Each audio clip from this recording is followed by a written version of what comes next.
সোনার cooking video. এখানে নিয়েছি 1.5 কিলো দুধ। দুধটা এখন জাল করে নেব। আজকে দই বানাবো, মিষ্টি। দুধটা অনেকটা ফুটিয়ে নিয়েছি। এখন দিয়ে দিচ্ছি চিনি। এখানে 3 চামচ চিনি আছে, দিয়ে চিনি পড়ে যাচ্ছে, নেড়ে নিচ্ছি। মিষ্টি দই করব, আগে থেকে চিনিটা দিয়েছি, এখনো হয়নি। দুধটা দেখুন অনেকটাই কমে গিয়েছে আর ঘনও হয়ে গিয়েছে, আর একটু হলেই হয়ে যাবে। আজকে পাকা আম দিয়ে মিষ্টি দই বানাবো। এখানে আমটা ধুয়ে নিয়েছি, এখন খোসাটা ছাড়িয়ে নেব। আমটা খোসা ছাড়িয়ে নিয়েছি, আর আমের কালারও কত সুন্দর এসছে। আম থেকে আঠিটা বাদ দিয়েছি দেখুন। এখন মিক্সি জারে দিয়ে দেব। এই যে মিক্সি জার, এখন মিক্সি জারে পড়ে গিয়েছে, এখন মিক্স করে নেব। আমটা মিক্স করে নিয়েছি। আমের কালারটা শুধু দেখুন কত সুন্দর এসছে, একদম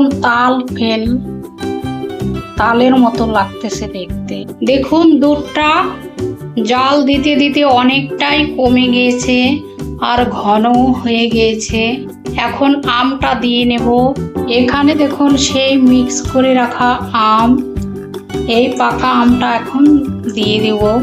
এই দেখুন দুধে পড়ে গিয়েছে পাকা আম। আজকে পাকা আম দিয়ে মিষ্টি দই করে নেব।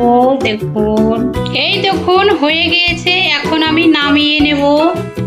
আমের এই দইটা এখন মিক্স করে নেব। এখানে দেখুন পাকা আমের টক দইটা সুন্দরভাবে স্টিলের বাটিতে বসিয়ে দিয়েছি। এই দেখুন, এখন আমি জমানোর জন্য বসিয়ে দেব। এই দেখুন সেই আম দিয়ে বানানো মিষ্টি দই দেখুন, আর কালারও কত সুন্দর এসছে, একদম আমের কালার, একদম জালিদার। দেখুন, একটু কেটে দেখাচ্ছি কতটা সুন্দর হয়েছে। ওই দেখুন সেই আমের মিষ্টি দই। ভিডিও দেখবেন, লাইক করবেন আর সাবস্ক্রাইব করবেন। নমস্কার।